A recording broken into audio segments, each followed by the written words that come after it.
Hi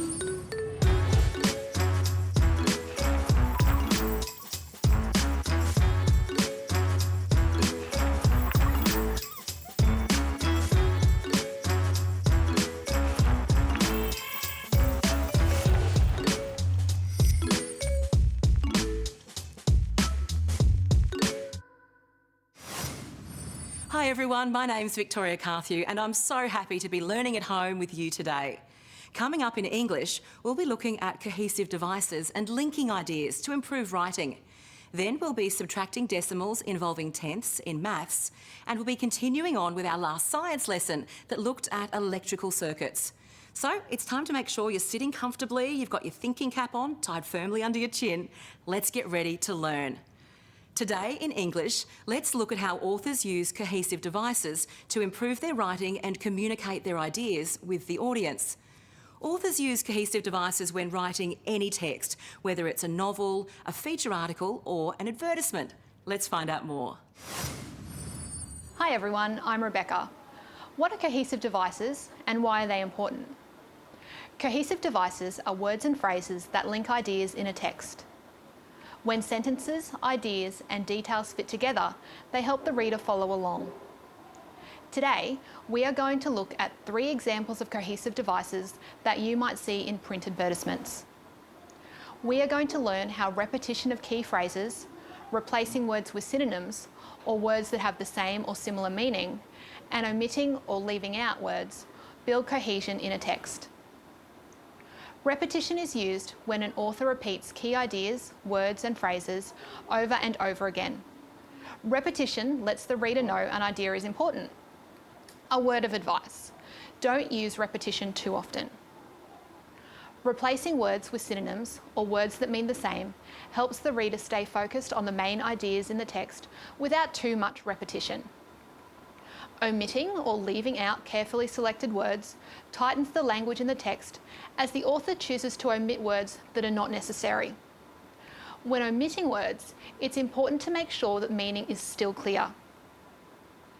Let's look at these 3 cohesive devices as you might see them in advertisements.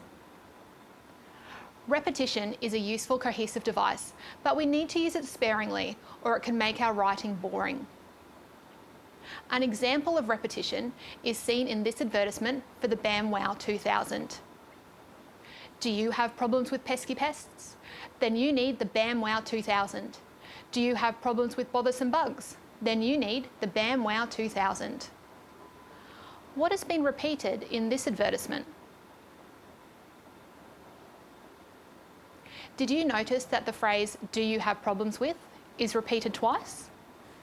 You probably also noticed that the phrase, "Then you need the BAM-WOW 2000, is also repeated twice. Why would the advertisement repeat the name of the product? Repetition helps the reader remember the important information, such as the item being advertised. The authors of the advertisement for BAM-WOW 2000 can also replace words with synonyms as a way to bring their text together, making ideas link. Let's have a look at a new advertisement for the BAM-WOW 2000. I am going to read you the advertisement and then I'm going to ask you to read it again with me. You've tried all the other pest controls, now try the best, the BAM-WOW 2000. Get rid of all your airborne annoyances, kill all those bothersome bugs, rid your home of those cursed critters, get the BAM-WOW 2000. Let's read it again together. While we are reading, try to keep your voice with mine. Ready? Let's go. You've tried all other pest controls, now try the best, the BAM-WOW 2000. Get rid of all your airborne annoyances. Kill all of those bothersome bugs. Rid your home of those cursed critters. Get the BAM-WOW 2000. Can you see where the author has replaced words with synonyms? One word that was replaced with synonyms was the word pest. Can you see the other words that mean pest? The advertisement uses airborne annoyances, bothersome bugs, and cursed critters. What if the advertisement had only used the word pest? You've tried all the other pest controls, now try the best, the BAM-WOW 2000. Get rid of all your pests, kill all of those pests, Rid your home of those pests. Get the BAM Wow 2000. Do the ideas flow? Is the text engaging? Let's look at one final cohesive device that might be used to advertise the BAM Wow 2000. Omitting words gets rid of words so that the reader has less to read. Let's look at a new advertisement for the BAM Wow 2000. Pests bugging you? Sick of smelly flies? Want cheap pest control? BAM Wow 2000 is the answer. These might not be complete sentences, but leaving out words has not affected meaning. The ideas in the advertisement are still clear and make sense. Let's look at another advertisement and see what cohesive devices have been used. When you are looking at the advertisement, you need to look for examples of repetition, replacement of words with synonyms, and omission of words that are not needed. The advertisement reads, "Show your eco flag with NBT's new line of friendly threads. Jeans and shirts made from 100% bamboo. The silky look and feel is just the first great thing about these threads. Bamboo fabric is the next big thing. It's the friendly thread, made from a renewable resource so it doesn't hurt the environment." Take a moment to look for examples of repetition, replacement, and omission.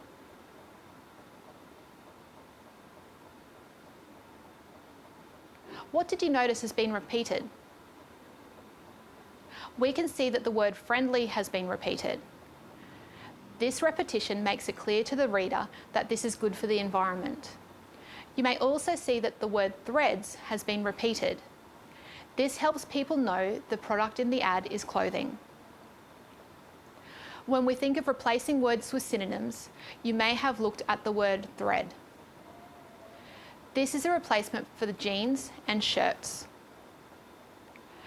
How have words been omitted in this advertisement? To help think about this, we need to consider the fact that this is an ad for environmentally friendly jeans. The advertisement has left out the word eco from the phrase friendly threads. If they had included eco in this sentence, it would have been a really repetitive sentence that takes away from the appeal of the advertisement. The creators of the advertisement must have felt that the message was clear and that the ideas flowed without the inclusion of eco-friendly threads. Cohesive devices help link the ideas in the text together so that they do not jump from one idea to the next. The use of cohesive devices makes the advertisement more effective. Cohesive devices are really useful tools that help authors communicate with their audience.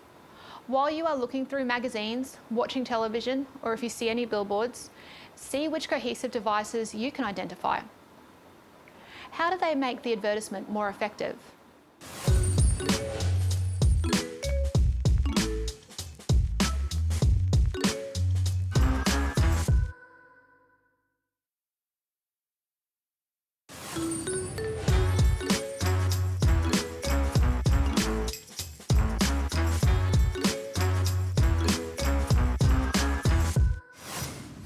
Hi, welcome back.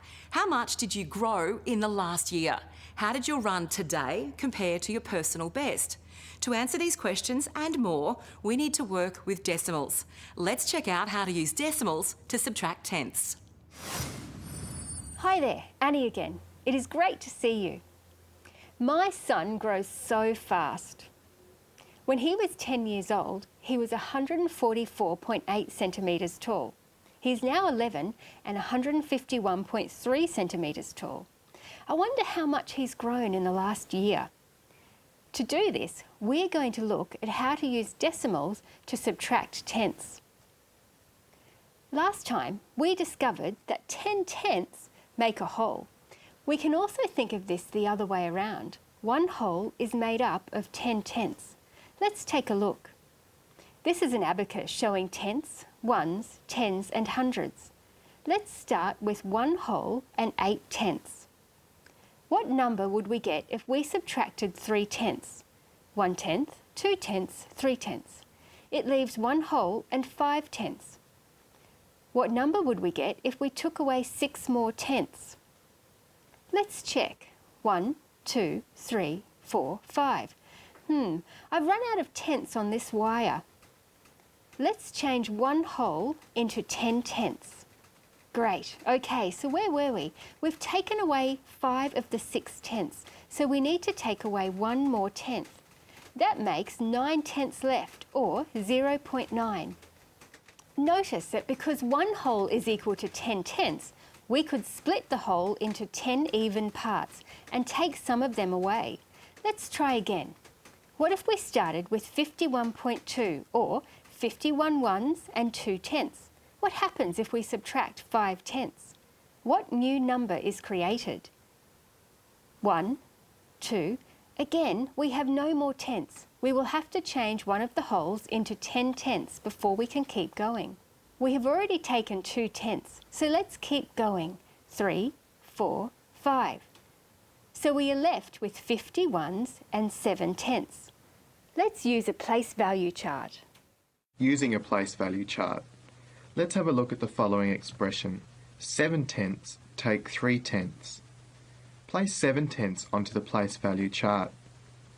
Our question asks to subtract 3 tenths from 7 tenths. After taking 3 tenths from 7 tenths, it can be seen that 4 tenths remain. 7 tenths subtract 3 tenths equals 4 tenths. Like all problems, there are many strategies we can use to find a solution.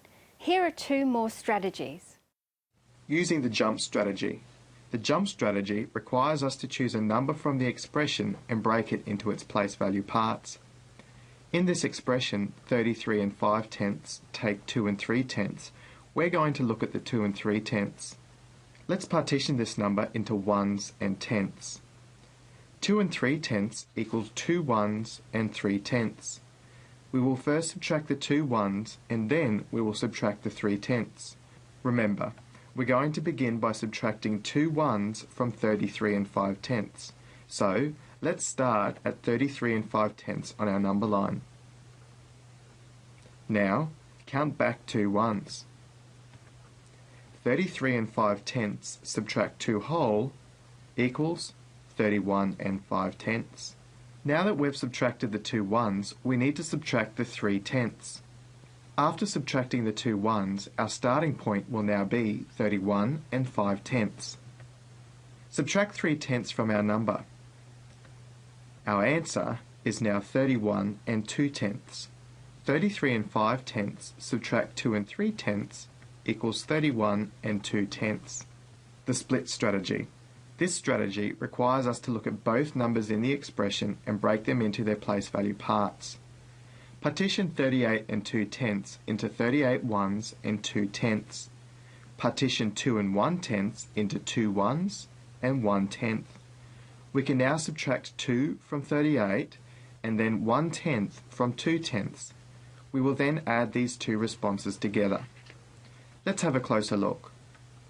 38 whole subtract 2 whole leaves 36. 2 tenths take 1 tenth equals 1 tenth. Add these 2 numbers together. 36 plus 1 tenth gives us 36 and 1 tenth. Do not use the split strategy for subtraction if there are more tenths in the number that is being subtracted. Let's go back to how fast my 11-year-old boy has grown. When he was 10 years old, he was 144.8 centimetres tall. Now, at 11 years old, he is 151.3 centimetres tall. How much did he grow in the last year? 151.3 centimetres is 151 whole centimetres and 3 tenths of a centimetre. 144.8 centimetres is 144 whole centimetres and 8 tenths of a centimetre. Let's start with the tenths. 3 tenths of a centimetre take away 8 tenths of a centimetre is not possible, so we need to regroup one of the whole centimetres in 151.3 centimetres into 10 tenths. Now, 151.3 centimetres is the same as 150 centimetres and 13 tenths of a centimetre. Now we can subtract the 8 tenths. 13 tenths take away 8 tenths is 5 tenths. Now let's look at the whole centimetres. We have 150 whole centimetres take away 144 whole centimetres, which is 6 whole centimetres. Putting it together, it makes 6 centimetres and 5/10 of a centimetre, or 6.5 centimetres. This means that my son grew 6.5 centimetres in the last year. So let's recap today's lesson. We know that we can subtract tenths and whole numbers using a number line, jump strategy or split strategy. 1 whole is the same as 10 tenths. Later today, you could calculate how much you've grown in the last year. Has everyone in your family grown the same amount? I wonder how much your pet has grown. As you can see, the more you work with decimals, the more you notice how much you need them. See you next time. Coding is the process of using a programming language to get a computer to behave how you want it to. Every line of code tells the computer to do something, and a document full of lines of code is called a script. Each script is designed to carry out a job. Check out the Premier's Coding Challenge 2020.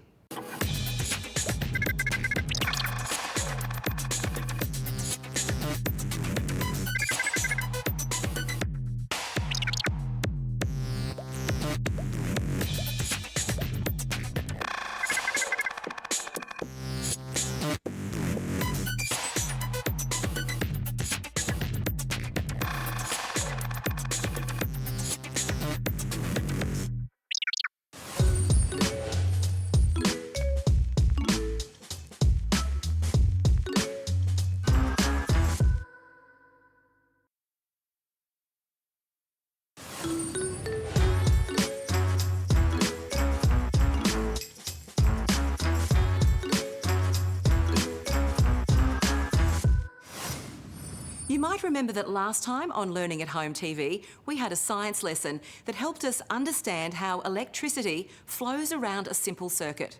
Well, today, that education continues. Here's David with Circuit Connections. Hi. Think about how many electrical devices you've switched on this morning, or someone in your family did. This morning I switched on a light, the radio, I switched on the microwave, then an electric toothbrush, and then the fan.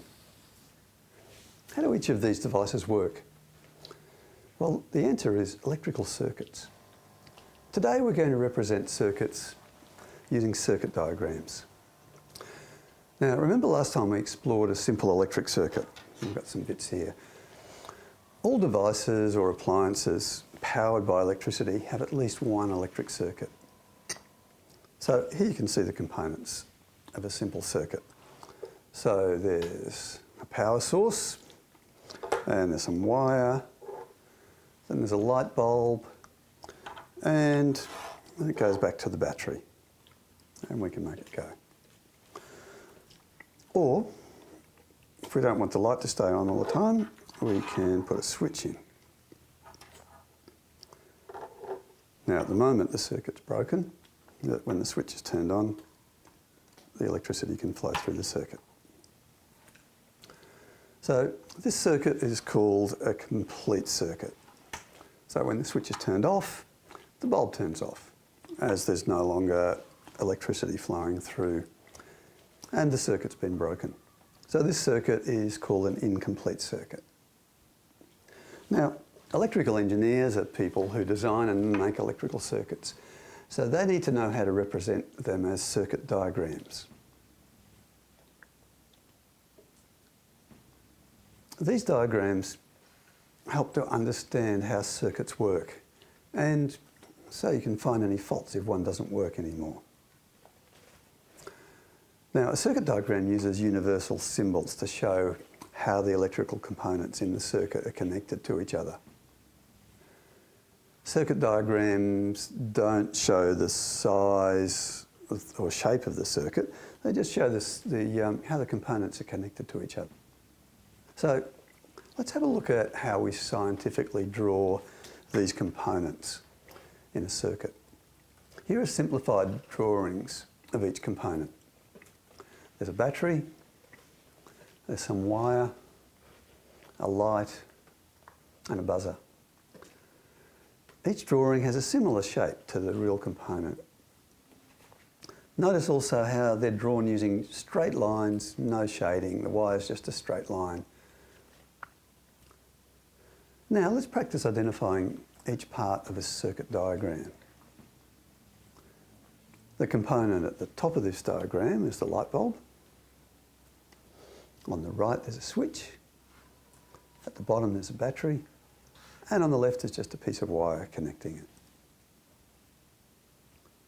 Let's practice identifying some complete and incomplete circuits. Here's 3 circuit diagrams. Take a moment to think about whether they're complete or incomplete circuits and why you think so. Circuit 1 on the left. It's incomplete because the switch is open, the circuit's broken. Circuit 3. It's incomplete because there's a wire missing between the bulb and the battery. So that circuit's broken. Circuit 2 in the middle, that's a complete circuit. No breaks in the wire or in the devices connected. Let's have a look at circuit number 1 in real life. It's the one we had before. So here you can see that the switch is open like it was in that diagram, but if I close the switch, our circuit's complete and we've got some light. So let's review what we learnt today. We now know how to draw a circuit diagram. After the lesson, you might like to design your own circuit diagram with light bulbs and switches and buzzers and wires and batteries. Think about what you might be able to use a circuit for. We'll see you next time. Thank you, David. Well, that's it for this edition of Learning at Home TV. And I'm sure you've gathered plenty of useful information that will help you with your English, mathematics and science, and that you have some tips that'll keep you fit and healthy. We will be here every Monday, Wednesday and Friday for the next few weeks, so make sure that you're ready to learn at 8:30. In the meantime, stay safe and positive, and please look out for each other. Remember to stay at home, to keep remembering to wash your hands, and to remember those rules about social distancing.